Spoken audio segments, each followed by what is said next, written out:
Good morning. You don't know me, I don't know you. We've already got something in common. My name is Joel Dupont, and I help organizations to go from a vision and convert that into reality by managing their project, building the team, and creating a thriving culture. You've figured out by now that I don't have a Cork accent. And Dupont in French means of the bridge. And that's because my ancestor used to live near a bridge. I don't anymore. I live near a castle in Castleknock. In the rest of the presentation, we want to talk about how culture can affect your career. And there's a study which was done in the States about what explains the attrition, and the top predictor of attrition is a toxic company culture. The way to read the graph is relative to compensation. So that means toxic corporate culture is 10.4 times more likely for employees to leave their job than the actual compensation. And then the survey was done in the United States from April 2021 to September 2021, and it's only in the States. The next reason why there's attrition is job insecurity. If there's a round of layoff, the remaining employee may be concerned, maybe nervous that there's another round of layoff coming later. And also, if you're the one remaining on the company, you may have more workload for yourself. The next reason for people leaving their job is high level of innovation. And that's kind of surprising, but there's an explanation to it. The very innovative companies like Tesla, SpaceX, it's very fast-paced. So it can be very stressful. And people are working very long hours, so they don't stay that long in the company. The next point is not so much in terms of compensation, but when you're doing a great job, you want your boss to let you know about that. And it doesn't have to be just financial compensation. It can just be your boss praising you for a job well done. And the next item is companies who don't care about people's health. A friend of mine is working in a medium company in Dublin, and during COVID, he's working in the IT department, so he could perfectly work from home. During COVID, when the government had announced public safety measures and was requesting people to work from home, which he could have done perfectly, his manager were forcing him to go to the office. In the rest of the presentation, we'll define what is culture, what are the elements of culture, and how can we classify the different types of culture you'll find in organization? And finally, and more importantly, how can you identify that it's the right culture for you? The employment site Monster said that 25% of people who accept a job offer regret it because it's not the right culture for them. So we want to minimize and avoid that if at all possible. Before we go into definition of the culture, let me share with you how the culture of an organization was revealed to me, the culture of an airline company. That was before COVID, and I was traveling from Spain to Australia, and I had 3 hours in Dubai for a connecting flight. And 5 minutes before boarding time, you will hear through megaphony, ding, ding. We apologize, but flight EX 134 to Dubai is delayed by 45 minutes. A bit annoyed, not a big deal because there's still plenty of time for me to get my connecting flight. But why is it this company cannot manage their time when I made the effort to go to the airport very early so that there wouldn't be any issues? But delay after delay after delay, it took 2+ hours before we finally boarded the plane. What a relief. Went to my seat, took my carry-on luggage, got rid of my jacket, put that in the overhead locker, and I was looking forward to watching some movies. When suddenly we hear a voice. This is John Edwards. I'm your captain speaking. I'm afraid we're missing one passenger, and if it doesn't turn up in the next 5 to 10 minutes, we'll have to unload all the luggage due to security reasons. People were getting angry now on the plane. And there were some expletives thrown around, the softest of which was, "This triple stupid idiot, how can it be on time when the plane is already 2+ hours late?" Luckily, the missing passenger arrived a few minutes later. And he arrived at the back of the plane, and everybody gave him a look as he went through the aisle up to his seat. At last, we'll be able to take off. When again, another voice, "This is John Edwards again. I'm afraid we just missed the departure slot. We're waiting for further instruction. I expect we'll be able to take off in the next 10 to 15 minutes. At this point, I look at the time, and damn it, I knew I was going to miss my connecting flight. And the last thing you want when you're traveling around the world for 20+ hours is spend another few hours to get the next flight. Plus, I knew that that day, there were no more connecting flights. I would have to have an additional expense, look for a hotel, and all this mess before the next flight the following day. And I was ruminating the thoughts and what I was going to do when we hear this voice. This is Stephanie. I'm your cabin crew lead.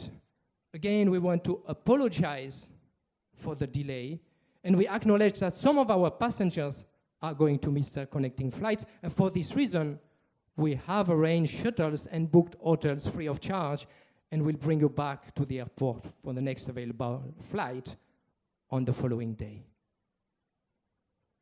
Wow. Are they going to do that for us? My frustration and perspective of the delay change. And you may be thinking, that's amazing customer service. And I agree. I would argue that it's more than customer service. It's amazing company culture. Because customer service is only a reflection, it's only a byproduct of an amazing company culture. How do we define culture?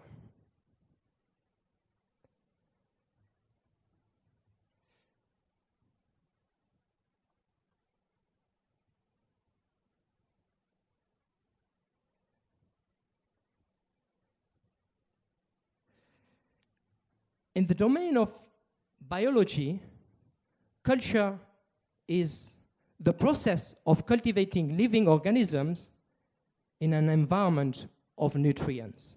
There's two key words here, an environment. These are the beliefs, the mission, the vision, and nutrients. How is the company going to support, help, grow their customer, their employees, their partner, so that in turn, they grow the business of the company? A more classic definition of culture is the sets of values, beliefs, principles, practices, rules, norms. In a nutshell, it's how we do things. It's the DNA, it's the personality of the company.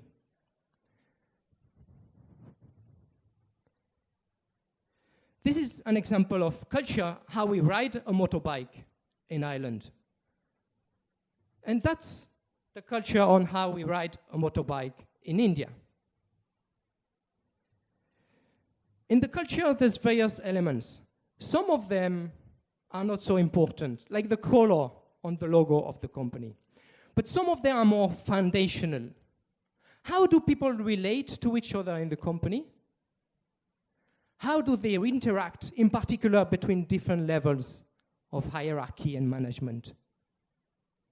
What type of behaviors do people exhibit on a day-to-day basis at work? And what are these unwritten rules that everyone follows? How can we classify different types of culture? On the left-hand side, we have culture which are all about me. It's me versus my colleague, or me as my group compared to another group in the company, or me as my company against a customer, or me as my group, my company, and the rest of the society. The problem with me culture is so much about me that there's no time left to look after the employees and serve the customers. And at the other extreme, we have the we culture. It's all about us. If you win, I win. If you're successful, I'm successful. There's a lot more human center and a lot more emotional intelligence on the right-hand side. On the vertical axis at the bottom is we have companies where people have mentally, they have checked out. It's Monday morning and I don't want to go to work. And at the other extreme, people are very excited. It's Monday morning. Let's see how much we can achieve this week. And some cultures, there isn't much happening. People don't care too much about the work. They don't care too much about each other either. That can happen in very bureaucratic culture because, you know, no matter how hard you work, you won't get promoted. Or it could be that people want to work, but there's a lack of leadership, there's a lack of direction, so people don't know what they've got to do. Or maybe you suggested a number of times some improvements on how to work, but you were never listened to. You were ignored. You didn't feel valued. And after some time, you stop trying very hard and you're doing the minimum. Then we've got cultures where the results are important. But we may have one manager not talking to another manager, and there's no cohesion. They're giving conflicting directions, and people are confused, and it's a mess. And in the worst case, the only thing that matters is the financial result, at the expense of the employee, at the expense of the customer, at the expense of the law. Example of that would be Enron in the United States, or more recently, Boeing concealing public safety information. Some toxic culture as well accept bullying in the company. And then we've got culture where it's pleasant to work there, it's comfortable. But it may be complacent. There's a lack of accountability. Some milestones are missed and nobody says anything. The tough conversations are not happening.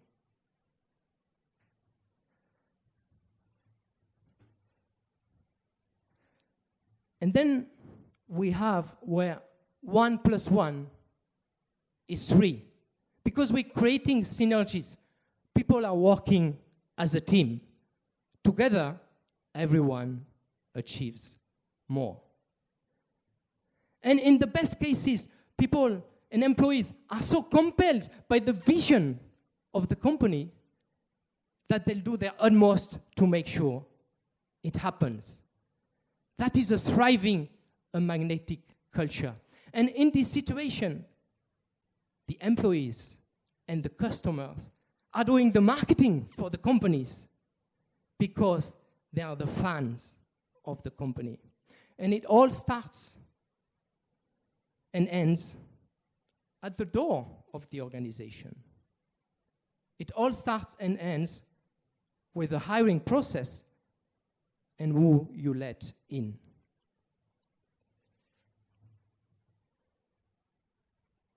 So how do we create those thriving cultures? What are the part of this amazing culture? We look at two pillars in the rest of the presentation. The first one is values. And I'm not talking only about fancy buzzwords on the company website. I'm talking about values that are on the website, but that are lived on a daily basis by the employees of the company. It guides them into their behavior, and it's a compass to take decisions. An example of a brilliant culture is Zappos. It's a service company, and they happen to sell shoes online. And two of their values are deliver woo through service. And their customer service goes above and beyond. They're not following a script. They can be creative and innovative to best serve the customer. Another value is fun, because fun doesn't clash with being serious and productive. It's actually a potent combination.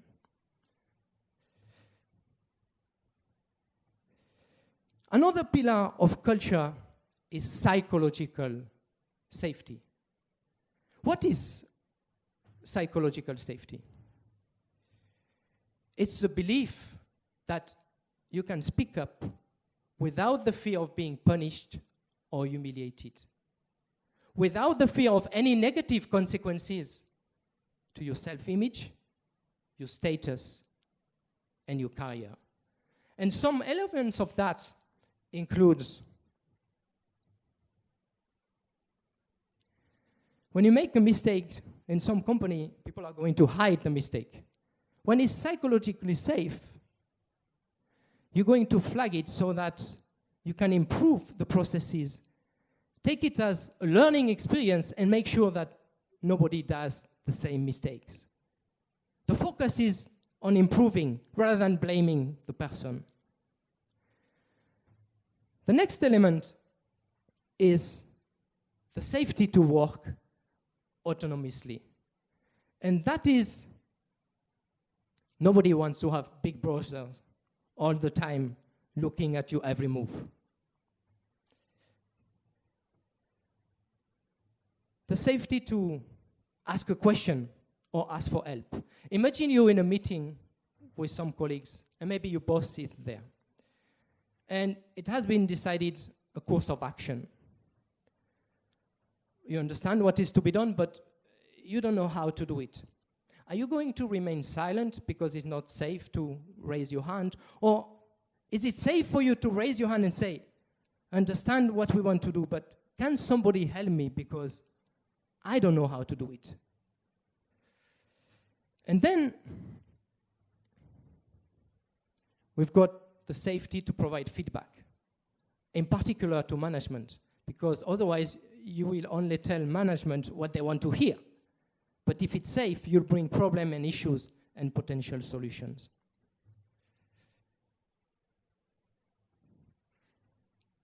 We kind of define culture, we look at elements of culture. How do we ensure, before we accept a job offer, that it is the right culture for us?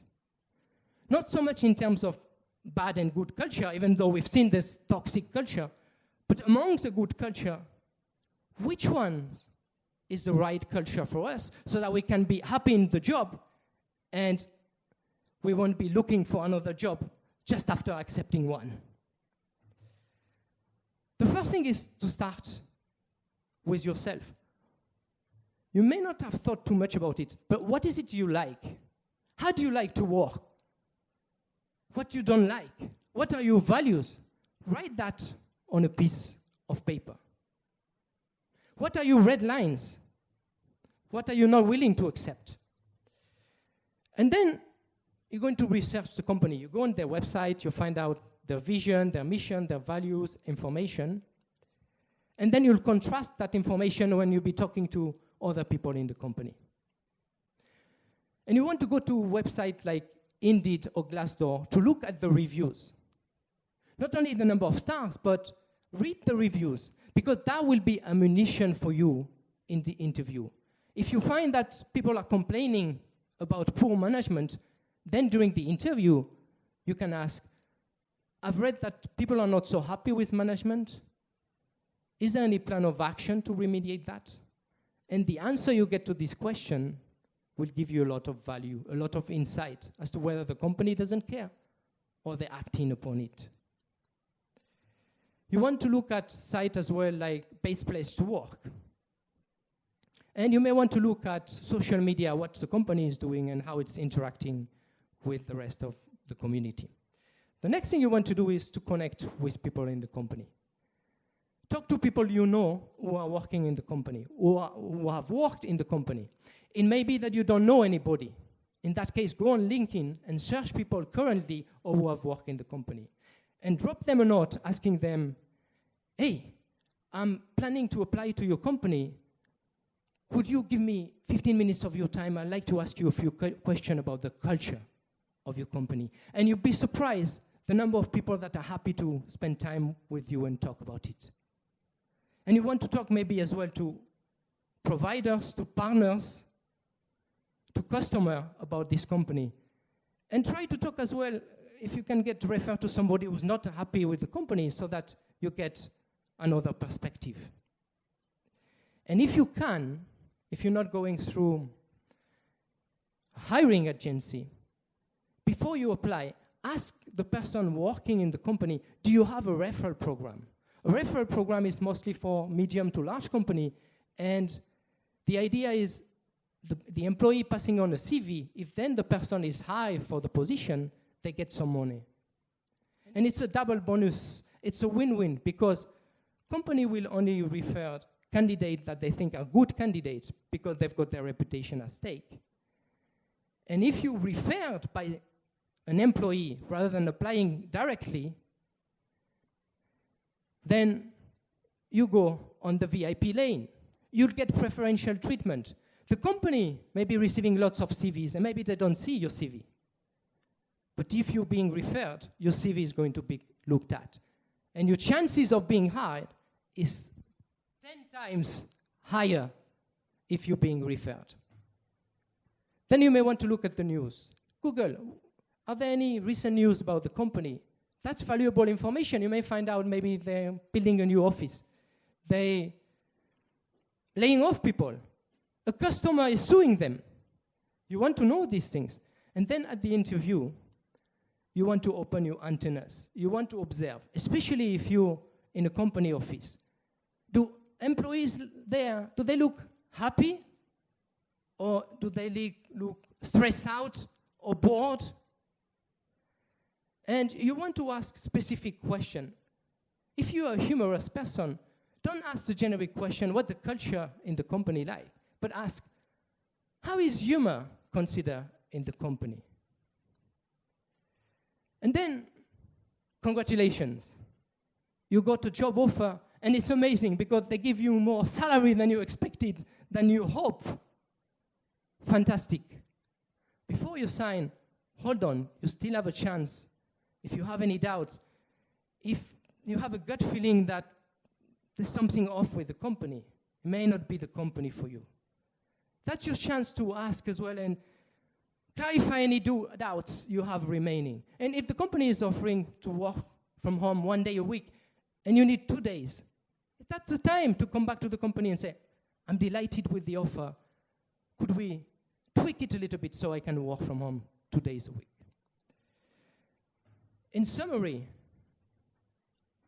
don't neglect the culture of a company.